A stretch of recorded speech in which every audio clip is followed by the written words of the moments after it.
Dados niki kula namung maos niki jenengan kitab niki hadiah nggih jenengan beto mawon. Mungkin seumur-umur maca nggih niki wonten acara nggih terus nggih ora kok terus sampai mati nggih mboten nggih mesti mati nggih kapan-kapan nggih mati nggih biasa. Tapi kula niku wingi-wingi jen kepikiran nggih kula kepikiran supados saya ngaji itu kan mulai 2004. Cuma sing ngaji teng mriki terbuka mulai 2005 pinten. Jelas niki tajdidun niat bahwa pertemanan kula jenengan niku kabeh napa fillah. Insyaallah nak pertemanan niki fillah njeng ben jenengan diberi satu mimbar yang semuanya serba nur. Itu gini niku tiang-tiang sing kekancan krana napa Allah. Pun ajenengan ngandel kula. Kekancan krana Allah iku mboten kudu sedekah teng kula, hormat kula mboten. Misale sing seneng sedekah nggih angsal. Sing mboten seneng nggih angsal nak pertimbangane Islam. Misale timbang dhuwit tak kena Gus Pak wis sugih tak kena bojoku wae sing melarat. Itu nggih Islami, paham nggih? Paham nggih? Niku nggih napa? Islami. Sementing aja krana medhit. Dhuwit tak kena Gus Pak iman, tak kena bojo iman, tak kena anak iman, tak kena mbah lah itu bodho nanti pun keliru banget. Niki penting kula aturaken kula akhir-akhir ini sering napa nggih, sering ngipi, sering pancen susah. Kula nganti sakniki susah kula teng donya ku sitok nggih. Maksiat itu menciptakan ekonomi. Jadi kula niku seneng ibadah teng donya namung haji. Mboten seneng haji, seneng sistem ibadah haji. Niki logikanya gini nggih. Misalnya ada doli sebelum ditutup. Kalau ada komplek prostitusi itu artinya kan transaksi seksnya juga bayar. Nanti di seputar situ ono bakul mie. Mungkin taksi malam-malam yang nganterkan hidung belang. Nanti mungkin seputar situ juga laris. Macam-macam. Makanya itu yang diwawancarai di Keramat Tungkak dulu di Jakarta itu lucu. Ada bakul mie itu orangnya soleh. Dia ya tidak pernah zina, ya tidak pernah apa-apa. Tapi dia bakul mie seputar situ. Ketika ditutup ditanya, kamu susah? Ya susah sekarang sepi. Itu kan lucu. Jadi jangan kira Anda yang tidak berzina itu terus tidak memberi kontribusi. Mungkin kita supir taksi atau supir becak. Paham ya? Mungkin kita punya warung seputar situ yang larisi ya orang-orang yang mau ke situ. Jadi sing iso nandingi niku namung haji. Haji itu satu-satunya ibadah sing iso nandingi gemerlap ibadah maksiat. Orang datang ke Las Vegas itu hanya berapa? Yang datang ke Hollywood hanya berapa? Tapi kalau yang datang di haji itu melibatkan ada hotel, ada catering, uangnya triliunan yang dikorupsi di Indonesia saja napa? Triliun. Artinya satu ibadah yang ibadah tapi nyiptakno napa? Ekonomi. Selama ini ekonomi itu masih kalah dengan maksiat. Ayo penjualan tasbih mbek kondom kathah pundi. Yang bisa nandingi itu hanya napa? Haji. Bahkan saya diceritani teman-teman itu yang hidup, yang sekolah di Italia itu. Vatikan itu paling susah itu mikir haji karena kota suci Roma itu tidak serame apa Ka'bah. Sama padahal agama Kristen itu lebih banyak. Artinya orang Kristen lebih banyak, lebih mapan. Tapi kok tetap rame Ka'bah guys, soalnya Ka'bah kok rame Ka'bah. Itu udah hanya musim haji. Misa yang suci di Vatikan saja masih rame umroh. Enggak usah ditandingi haji, baru dengan umroh aja enggak bisa. Bahkan penerbang-penerbang dari Inggris dari mana-mana itu nggak bisa membayangkan kalau di dunia ini tidak musim haji, karena surplusnya para pebisnis pesawat itu ya pas musim haji.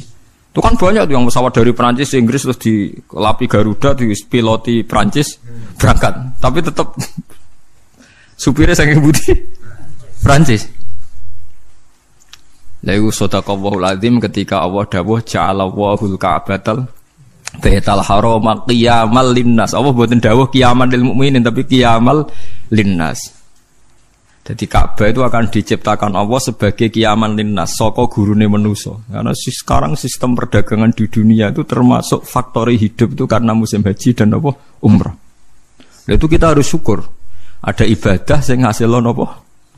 Duit. Karena banyak maksiat yang sudah menghasilkan apa? Duit. Jadi kula suwun jenengan seneng kula seneng jenengan kabeh menapa fillah. Fillah iku pokoke kabeh perhitungane faktor Allah Subhanahu wa taala. Niki sing terakhir kula tutup ngangge ilmu akidah nggih. Masalah niki mawon. Nomor kalih itu hanya ulama yang tahu kenapa kita mencintai Allah. Dan ini saya tidak bikin-bikin. Saya berkali-kali belajar kitab kados Bukhari, Muslim, mulai hadis sahih sampai sing dhaif, sampai setengah maudhu, sampai hadis enggak jelas mbah maudhu mbah napa sahih. Tapi kata Imam Ghazali ngendikan begini dan saya percaya karena ini real nyata. Wa a'dhamu, sampai saya hafal karena makalah ini dikutip Abu Hasan Asyadili. Semua ulama mengutip makalah ini.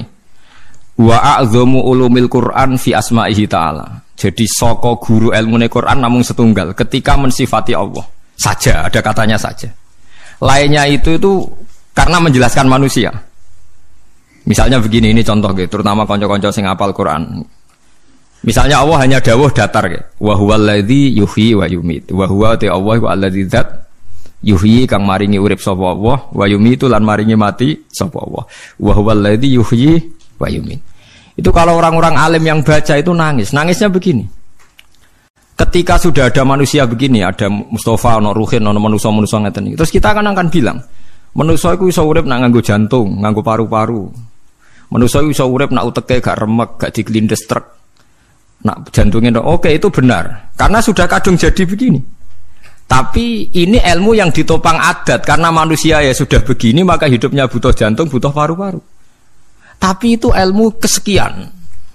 Hakikate iku ra ilmu, iku hakikate ra ilmu. Yang kita lihat manusia urip iku butuh jantung, butuh paru-paru. Itu udah ilmu. Itu yang kita ketahui. Paham ya? Tapi nak hakikate ilmu namung setunggal. Allahu la ilaha illa huwal hayyul qayyum. Ya Allah iku sing dadi ilmu. Artinya ngene, ketika Allah gawe manusa saka pasir, ora ana jantunge, ora ana paru-parune, ora ana unsur kehidupane. Pertama manusia diciptakan dari apa? Tanah kan? Tanah itu tidak ada jantungnya, tidak ada paru-parunya, tidak ada unsur kehidupannya. Tapi Allah bisa, wa huwal ladzi yuhyi. Karena Allah memang bisa menghidupkan. Nah, pentingnya ilmu ini penting nanti setelah kita mati jadi tanah. Kita tidak pernah janggal bagaimana Allah cara menghidupkan. Karena kita mensifati Allah bisa menghidupkan zaman kita berupa tanah. Maka Allah akan mudah lagi setelah kita jadi tanah. Allah ya akan mampu menghidupkan lagi. Lah kita ini dididik orang kafir atau orang sekuler untuk percaya paru-paru jantung, terus percayane kenemen rendah. Suwe wong Islam diam-diam melok mamang pisan. Mosok wis mati suwi so tangin neh carane piye lha iku musibah. Napa musibah. Lah saya itu berkenalan dengan jenengan hanya punya kepentingan itu supaya iman-iman yang faktor Allah itu hidup lagi. Ya iman-iman sefaktor Allah napa hidup lagi. Kita bilang kalau kita tidak makan mati itu yang kita ketahui, tapi itu udah ilmu. Kita nggak akan ngomong bisa hidup itu dengan paru-paru jantung itu yang kita ketahui, tapi itu tidak ilmu. Yang benar-benar ilmu ya wa huwal ladzi yuhyi wa yumiit. Paham sing maksudnya? Lah itu pentingnya kenal ulama. Lah kalau kamu begitu berarti benar-benar mencintai Allah karena Allah kamu zat yang super, yang luar biasa. Nah tapi nak nyifati Allah kaya wong awam, carane urip piye tanpa jantung? Padha karo kene nakoki pangeran. Ndak iso tenan Gusti jenengan kula urip tanpa napa? Pangeran mbok takoki ngono gitu kan. Lah itu termasuk al-mutahabbina fillah, orang yang mencintai ulama karena ulama lah yang bisa memuji Tuhan. Lane tiyang Yahudi, tiyang Nasrani dikritik Allah wa ma qadaru wa haqqan qadri. Mereka tidak bisa menghormati Allah dengan sepenuh-penuhnya sifat Allah. Karena mereka sering mengukur kekuasaan Allah ambek yang mereka lihat. Nggih, ambek yang mereka napa? Lihat. Mulane gejolkane Quran anggo jelek wong Yahudi. Orang Yahudi itu meyakini Isa itu anak zina karena Maryam tanpa bapak kok punya anak, berarti anak nopo zina. Terus cari pangeran anggota wong Yahudi jarene cerdas pikir kok. Cara pangeran yo gampang, inna masalah Isa inta wahi kama salih nopo Adam. Nak Isa iku mokal mergo tanpa bapak, kudune wong Yahudi luwih ingkar anane Adam. Adam malah tanpa bapak, tanpa ibu. Lah ya iku pentingnya ngaji. Ngaji iku sono pembanding. Dadi kowe nak dewa-dewa no yang Anda ketahui, Anda akan jadi kafir. Meskipun gak kafir yang tenang-tenangan, tapi kafir diam-diam. Perkara ini meragukan kekuasaannya apa? Allah. Jadi kulane kan delok wong nggih bingung. Aku nak ra umume wong jare ra pinter, nak kaya umume wong dadi setengah kafir. Ya memang repot jadi ulama, tapi harus berani ngomong. Nah, itu tadi makanya Imam Ghazali bilang Quran ilmu tertinggi itu ketika hanya nyifati Allah, kata wa huwal ladzi yuhyi wa yumiit. Allah bisa menghidupkan tanpa syarat. Wa yumiit ya tanpa syarat. Jadi ya begitu. Misalnya begini bedanya ya. Saya bisa hidup kan karena makan, karena minum. Tapi orang Islam disuruh yakin ada makhluk Allah di sana yang kita tidak tahu, namanya malaikat. Itu hidupnya jutaan tahun tanpa makan, tanpa minum. Itu kalau ulama langsung tahu, kita dengan malaikat tidak ada bedanya. Artinya kalau Allah bikin Jibril butuh makan ya bisa.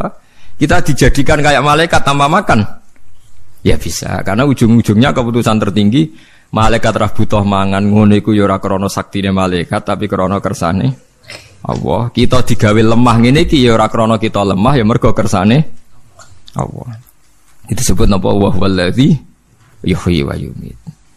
Paham gini iki penting kula aturaken dados kula nggih mungkin hanya sekali niki mukadimai kitab ini sudah saya cek hadisnya. Ini kan kitab Ihya, terus yang terakhir itu sarahnya Ihya Sayyid Zabidi. Sayyid Zabidi itu yang mensarai Ihya. Kebetulan kula kemarin-kemarin itu sering menghatamkan Ihya. Urut, maksudnya buatan maca acak, buatan urut. Nah, sampean kan ya ora urut, ya ora hatam. Jadi artinya umpama maca ya mungkin tahu hatam tapi ora urut. Kayak ngaji kilatan, nak ngaji hatam tapi buatan apa? Urut. Ihya itu dikarang tahun 450, beliau lahir kapundhut 505. Ora ana sing nyarai, 600 tahun enggak ada yang mensarai. Sing nembe tahun 1200 wonten sing nyarai tiyang alim saking Yaman. Termasuk Sayyid Dzurriyyah Kanjeng Nabi ini jenis Sayyid Murtadho napa Az-Zabidi. Wonten sing maca Zubaidi, tapi kula nak maca Az-Zabidi. Nah, ketika saya baca itu terakhir beliau di kesimpulan pada akhirnya sing diridani Allah itu nanti hanya orang yang saling mencintai karena napa Allah. Karena ini yang menciptakan agama, kata beliau, karena ini yang menciptakan apa? Agama. Terus Sayyid Zabidi nyontohkan orang Islam yang paling fasik hukumnya gimana, ini juga ikut menciptakan agama. Ini misalnya begini ya, di Jogja misalnya kan mayoritas Islam. Masih preman jenenge Nur Aini, enggak misalnya sing wong nakal jenenge Solikati, sebagai masih gini. Paling ndak itu kalau ditanya masjid itu roh, ya ora janggal nak wong Islam.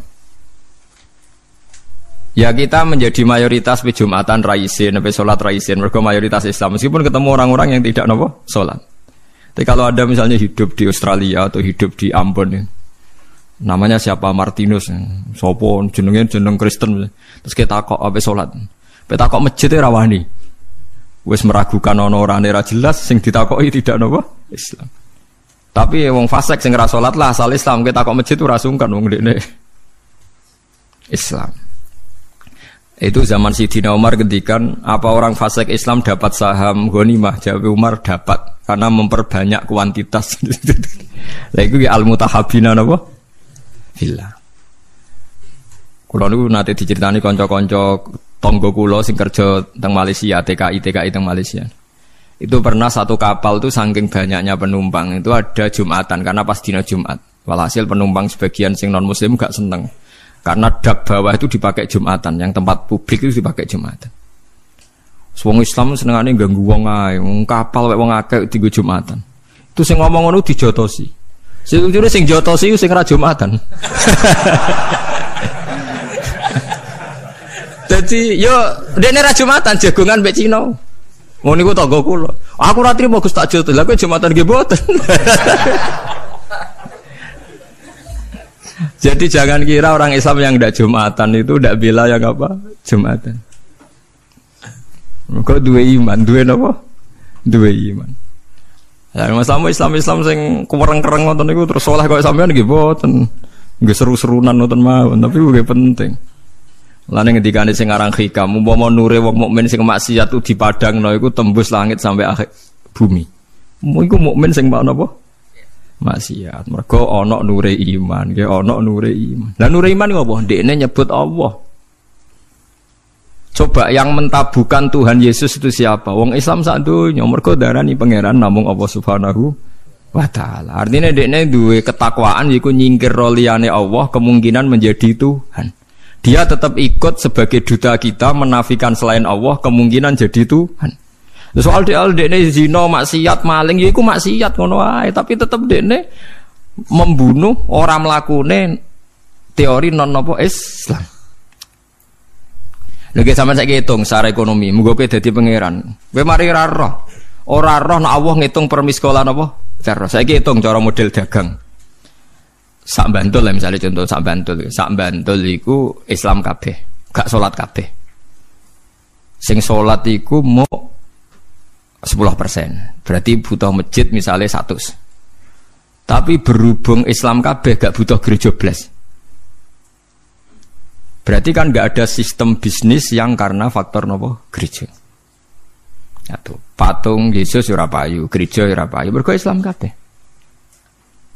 Artinya sebab gak ono gereja itu sebabnya apa? Sebab pokoknya Islam soleh asal Islam.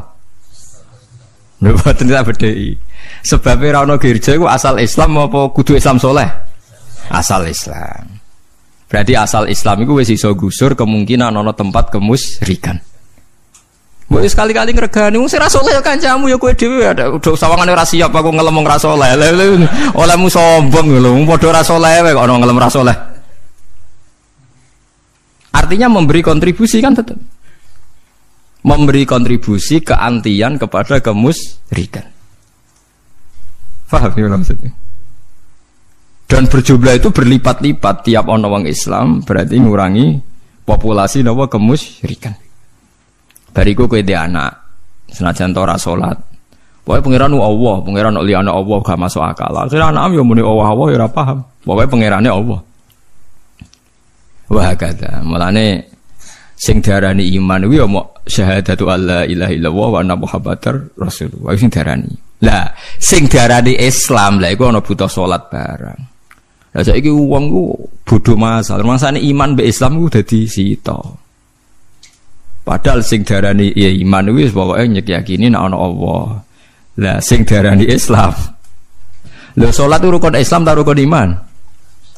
Rukun Islam. Tapi nganti ya do lali padahal ngaji mulai cilik. Kulo bolak-balik dibantah kiai seputi lho Gus, wong kadung Islam kok ora salat.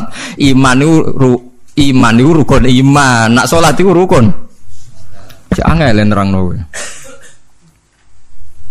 Paham ya, terus iman niku disebut ping pindho to nggih. Rukun iman pertama napa? Antuk mina billah. Rukun Islam pertama syahadat. Berarti kan iman nak Allah kan dua kali kan. Iman yo rukune iman yo nomor 1 Allah, rukune Islam siji. Tapi mungkin nak nomor loro salat iku rukune Islam tok apa rukune iman? Rukune Islam.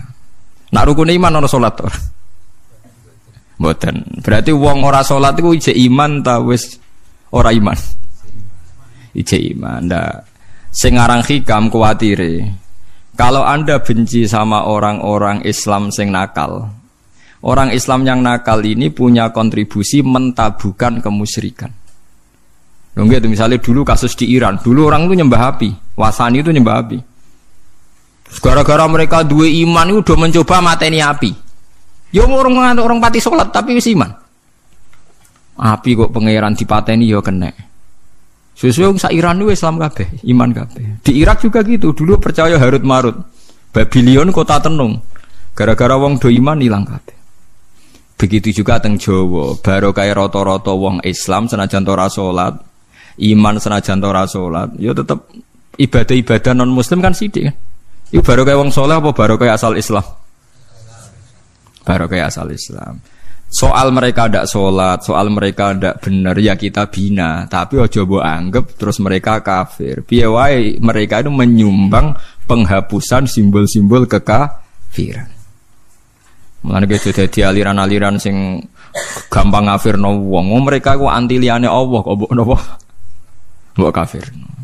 Lah ngeten iki jenenge ya al-mutahabbina napa fillah.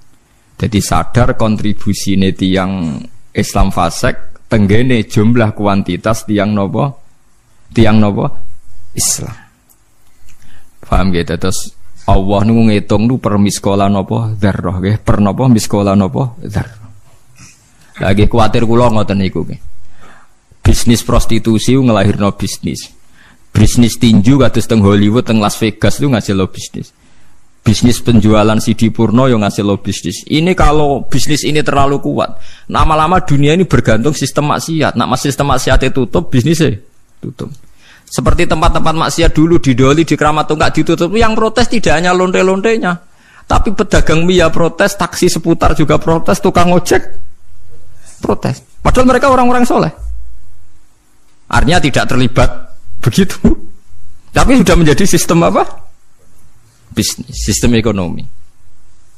Lah kula suwun jenengan dalam kesalian nak iso juga jadi sistem nopo ekonomi supaya lebih kuat. Ini kados Ka'bah niku. Ja'alallahul Ka'batal Baital Harama qiyamal linnas. Jadi sekarang pesawat-pesawat di dunia nak musim haji seneng mergo di order di beberapa negara Islam. Itu kalau ndak bisa bangkrut itu. Lah mesti payune. Uji antri bisa. Di kula suwun lewat ngaji niki jenengan tambah seneng teng Allah nggih, seneng teng ibadahe napa? Apa? Nggih liwat ngeten iki. Lha iku nak sampean seneng kula seneng jenengan faktor pangeran fillah niku jengben diangkat pangeran terus diumumno ainal mutahabuna napa bijalali. Dadi niki hadis sahih tenggene Bukhari wonten teng Muslim wonten al yauma udzilluhum yauma la dzilla illa dzilli. Terus mulane sampean ora usah seneng macam-macam pun. Pokoke nek seneng bojo nggih piye wae iki sing nolak zina. Mas yo ngamukan wis. Barokah bojo iki kowe ora selingkuh. Aja kok gara-gara bojo kereng malah selingkuh lek malah kuwale-wale kowe. Malah kuwale-wale. Dadi dawuh Imam Ghazali misale ke seneng bojo mbok anggap penolak zina iku yo berarti ke seneng fillah. Seneng duwe anak mergo sok ben niku calon penerus sujud berarti seneng napa? Fillah.